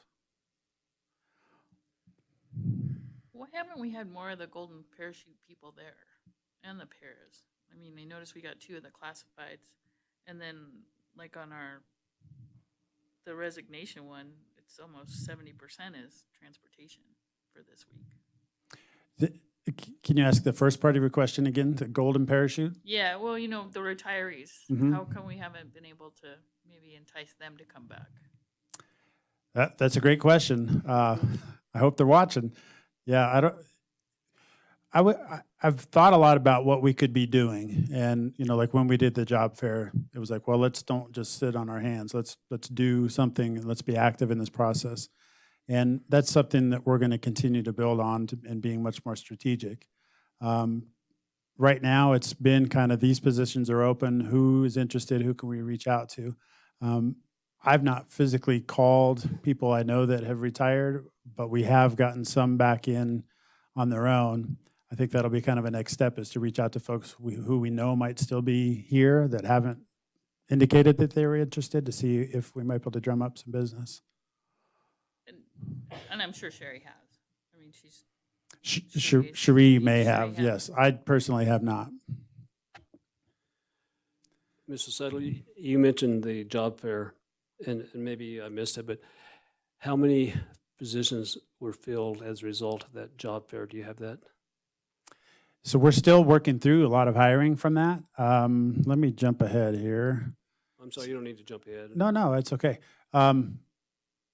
Because this kind of helps me paint that picture. This is going back to July 15th and just kind of tracking the gray line is new applicants. The orange line is people who actually submitted. So a new applicant could be somebody who just started one, but they didn't actually go through and submit it. And then the blue line is positions that were posted. So we had 40, I think this represents, well, I can see it right here. The job fair is right there in where the peak is between July 21st, 22nd, 23rd, right there. You can see that number climbs up quite a bit. We had a tracking system internally where it was basically my fancy Excel spreadsheet that or anybody who signed in, or if they submitted an application on those days, I put it on the spreadsheet. And as those have been coming through, I know we have hired some custodians. We hired at least one bus driver. We did hire a handful of paraprofessionals. The problem that we're seeing with the paraprofessionals is we're getting them in the door to hire, but we're having folks leave at the same time. And that continues to be a challenge for us. I don't have the exact number off the top of my head, but it's over 10 folks for sure that have come through as employees through that process. One was a certified teacher for one of the engineering positions at Carson High School. So we did get some teachers out of that as well. Thank you. Mm-hmm. But we'll continue to track that based on the data that we had. And it was a good learning moment for me. I mean, like I said, we just kind of put it together and said, let's do something. future job fairs are going to be a little bit more targeted and doing some pre-registration as an option and seeing if those people show up. Like, we really want to capture what's working well and what isn't. And so in order to do that, we've got to have good data to be able to look at.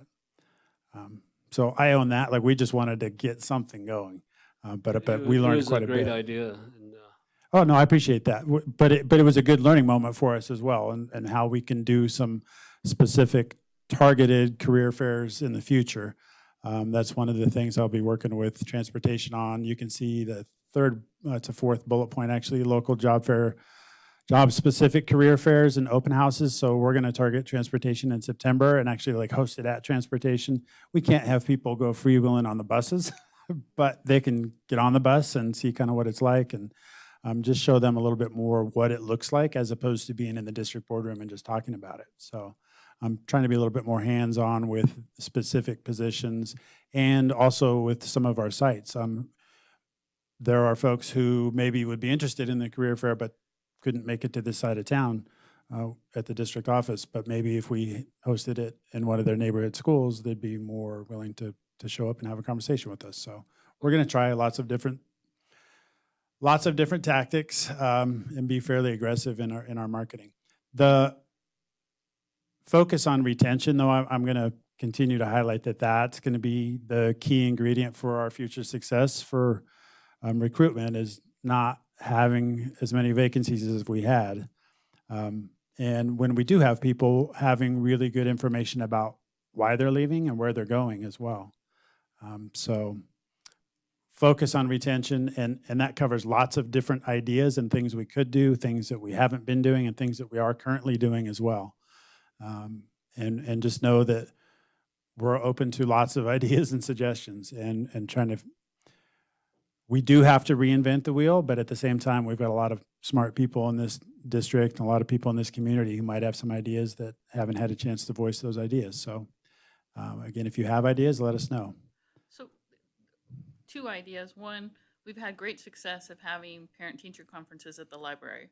People feel more comfortable doing that, so maybe finding out about the library. The other thing is we get all the parents and stuff in for open houses. Maybe have a table there at the open houses to let people know. And then, especially those people, you're working around the school schedule, so they wouldn't have to worry about after-school care.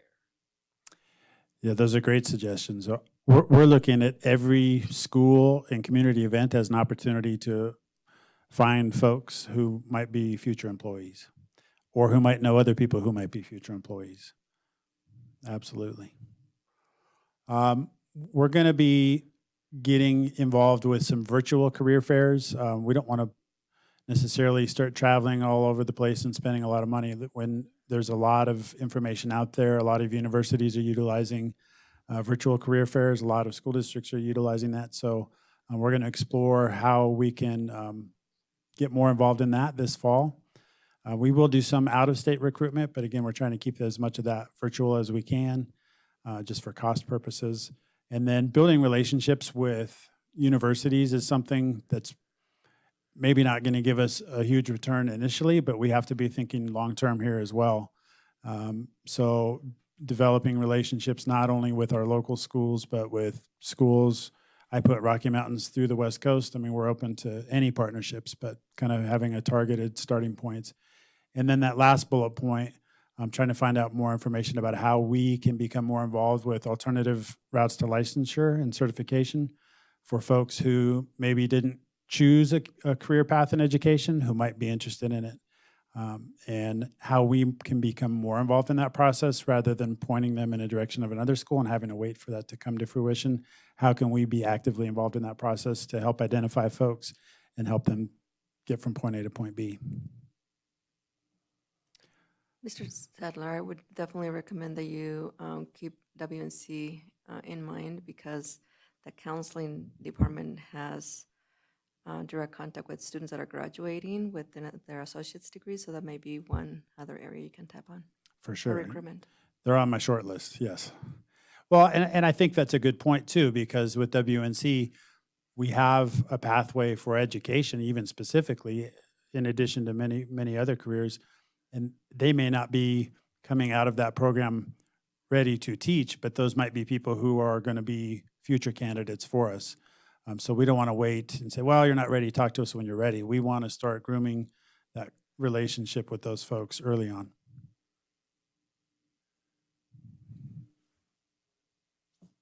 That's the end of my slideshow. Mr. Fueling had a question or comment? Just a comment, and thank you, Dan, for the presentation. I think it's really important to understand.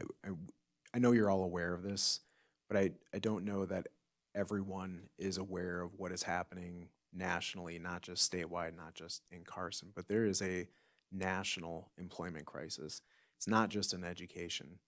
And unfortunately, education seems to be taking the brunt of it to some extent, which is really unfortunate given the nature of what we are trying to do for our communities. I just wanted to point out a couple numbers to you just for perspective, I guess. The Department of Education provided me the last 10 years of data of the number of teacher graduates that have come out of the entire NC system.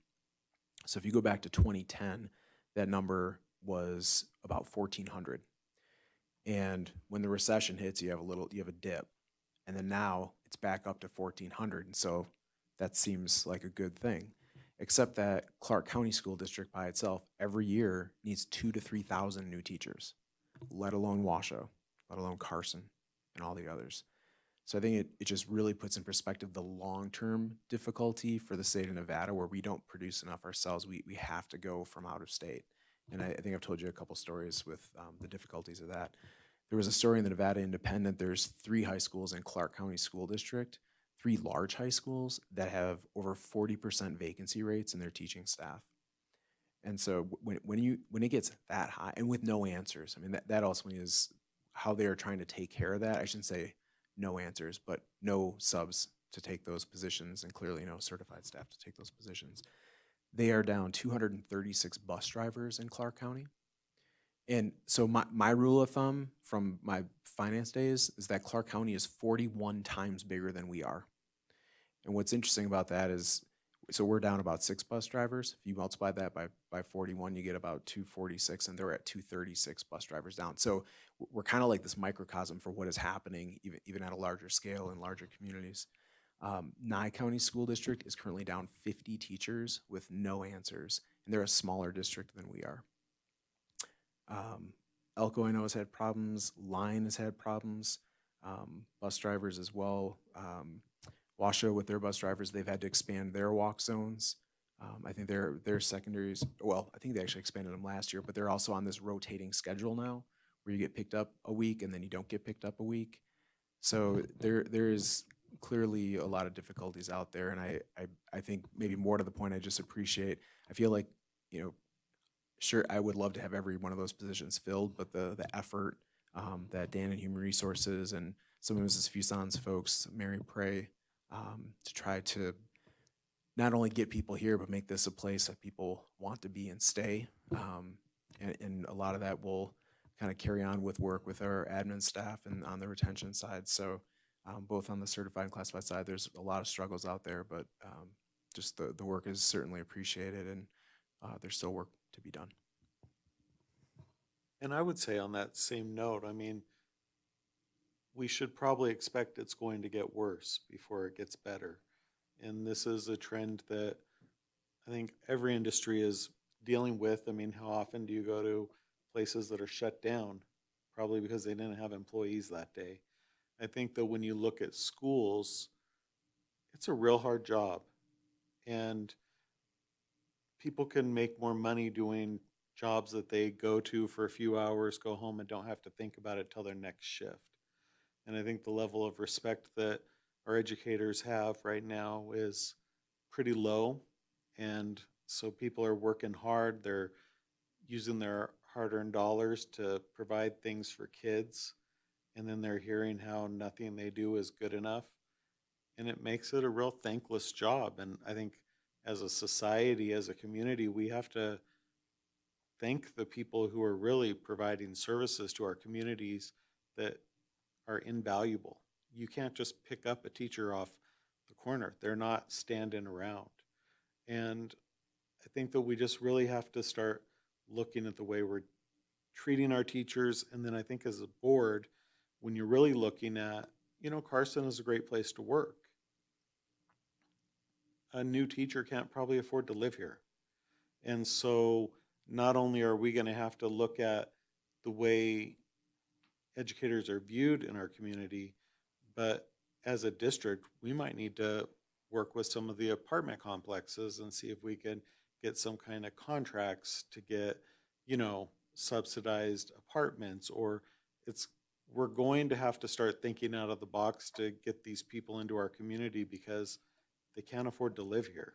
And so they're going to go to the places they can afford, or they're going to find a job at a college that pays a lot more than teaching does. And that's just the reality, just like any of us would probably do.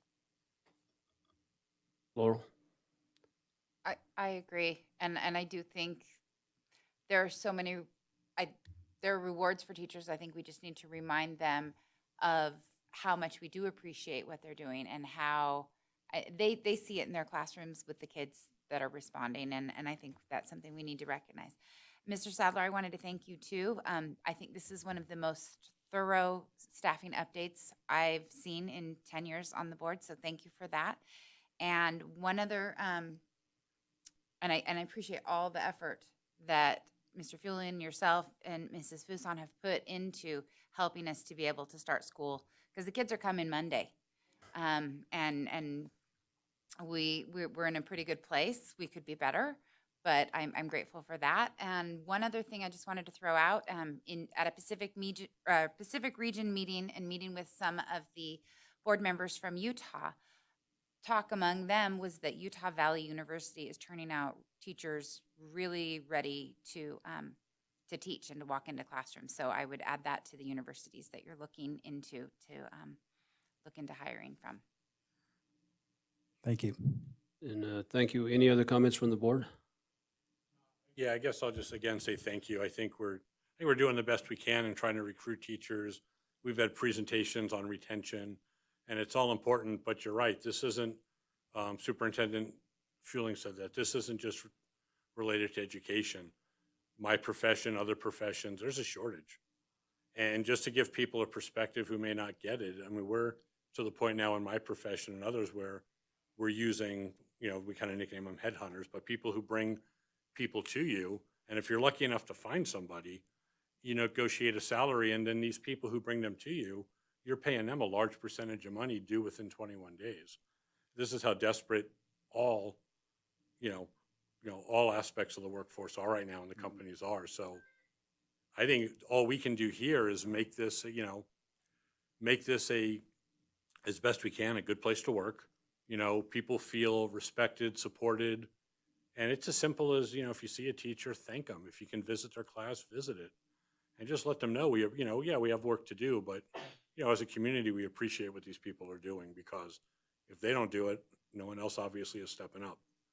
So I just want to thank our teachers, our administrators, and everybody, because this is a hard job and it hasn't been pleasant lately.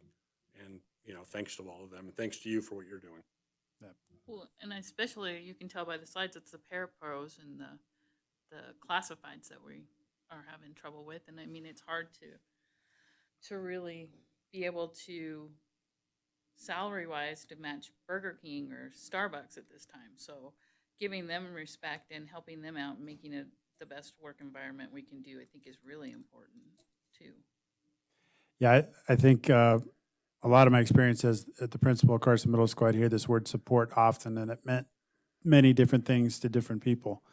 And I think as we go through this next school year for sure, but it's probably the next several school years, and really trying to identify, how we can add value to the folks that are here working for us in a way that definitely recognizes the work that they're doing, but in a way that shows them that support that they really desire.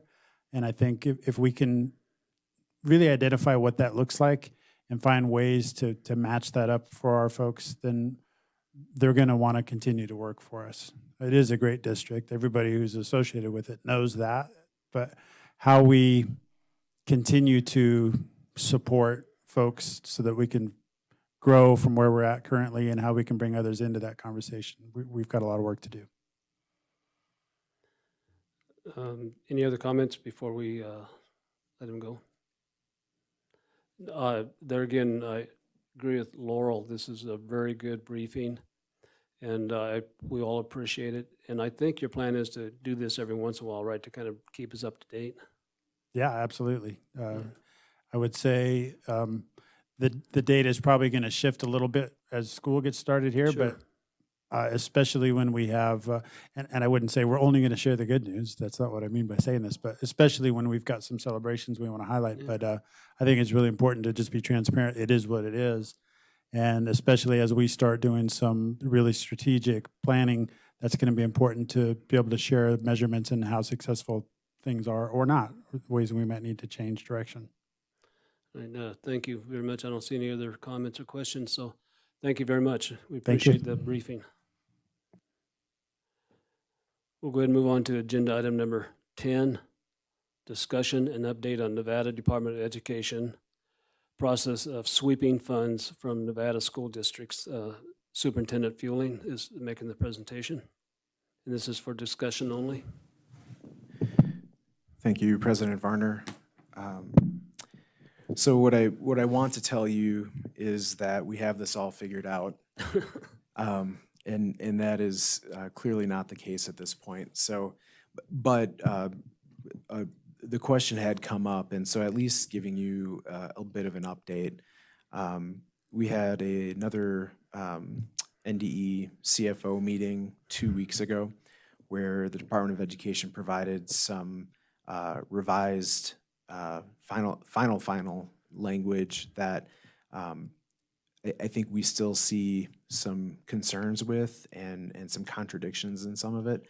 But I think, so one of the, I just think it's important to understand that one of the primary problems with interpreting, and I think this is where there's a lot of hangups, is that there's a NRS 387-1213 that came into being after the 2019 session in the original SB 543. And as we were talking about ending fund balance being swept given certain percentage requirements, it referenced, its only reference was to actual ending fund balance. So actual ending fund balance, when we bring the audit to you at the end of November, beginning of December, that percentage that comes out of those numbers, that's what was being considered.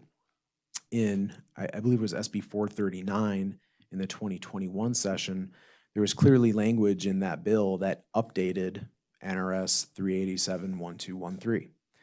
And that language never made it into NRS. But it's plain as day in that bill. So, and that language changed the actual to budgeted. And so in the guidance, this revised guidance they gave us 2 weeks ago, there's clearly an effort to try to say budgeted fairly often, but I still think there's some hesitation with what exactly that means to us in terms of determining numbers. So I did want to point out that there was a concern with, and the example I used was the nutrition fund. So with this ending fund balance sweep calculation, they're looking at the general fund, the English learner fund, the GATE fund, the at-risk fund, special education, and nutrition, and they've combined all those together. And the concern is that, so they're looking at the fund balances and expenditures in all of those funds. And the nutrition fund this last year, because of the federal government giving us so much in reimbursements and every child eating for free, we I think I told you for the first time in as far back as we have audits, to 96, we have a surplus in the nutrition fund this year. And it's significant because of those reimbursements. The problem is that that's all federal dollars. And so I don't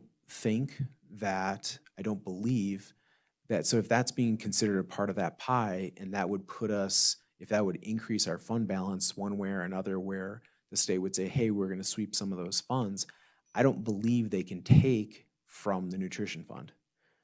But I think what would happen is, let's say they said the number was $100,000. They can't take from that fund, but then they would go and I believe take from the general fund. So that is not a good trade-off. That's not fair to me. And so I think that is a real problem. But so they added language saying sort of if you can prove that those dollars shouldn't be taken, then we'll consider not taking them. And so it's kind of this vague language that still trying to, I mean, I appreciate that was one of the big concerns I had sent back in an email a couple months ago. And so they've addressed that a little bit, but I think there's still a more definitive calculation and language about that would certainly be appreciated. Yeah.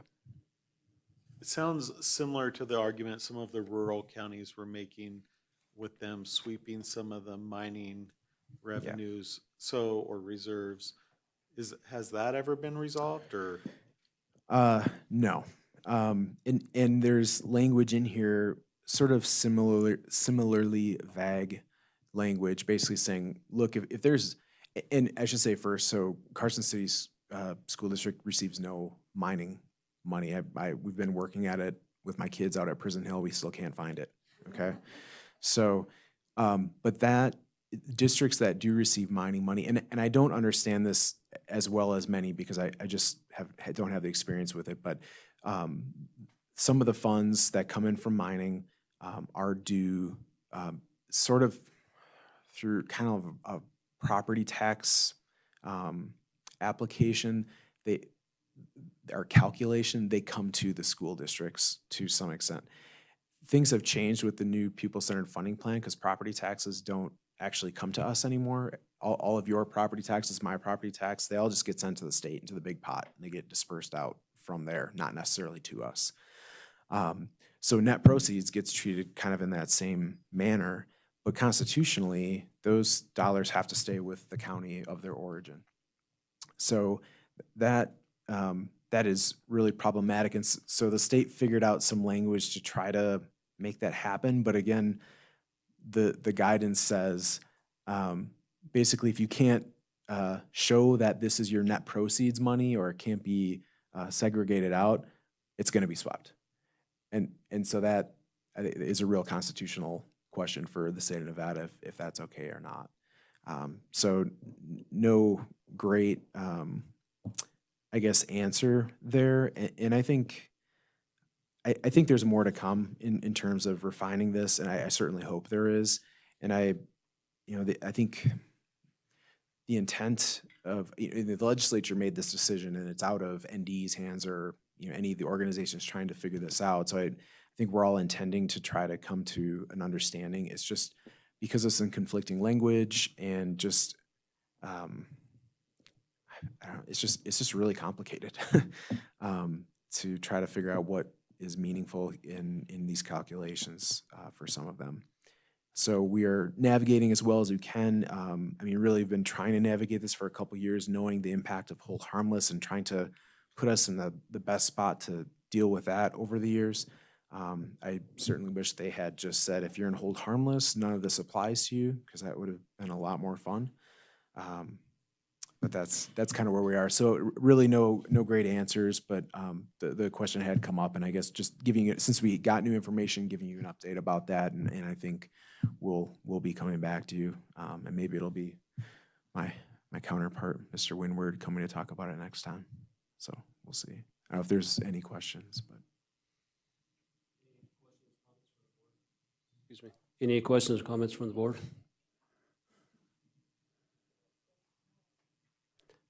Seeing none, thank you very much for the presentation.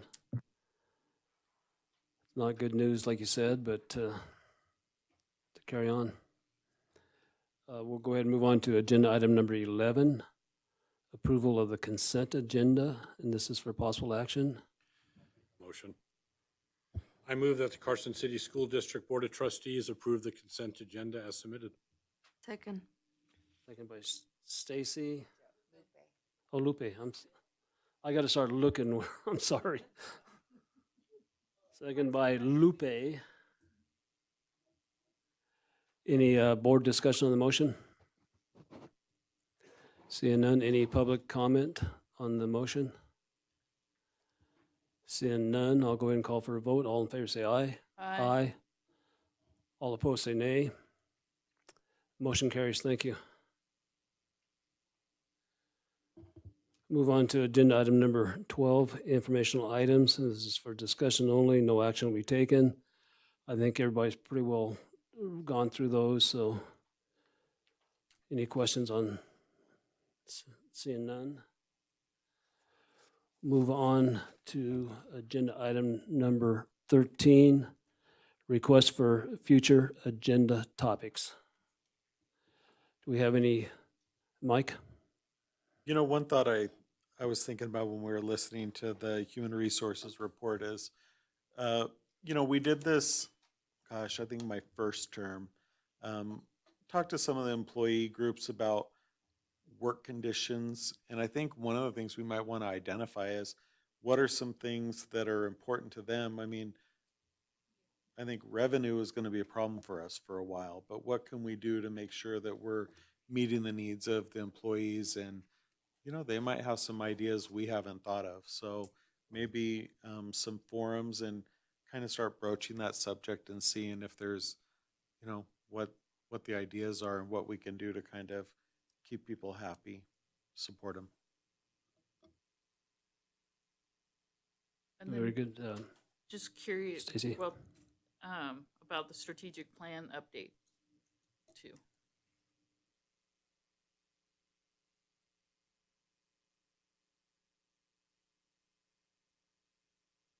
Any other suggestions? Mike, Joe?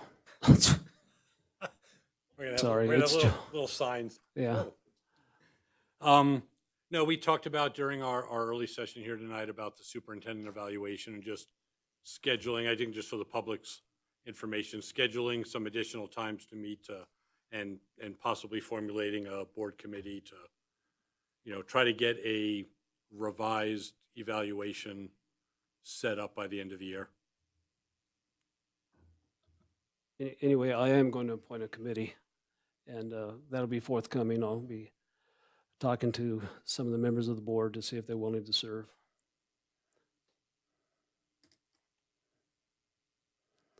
Any other comments or topics?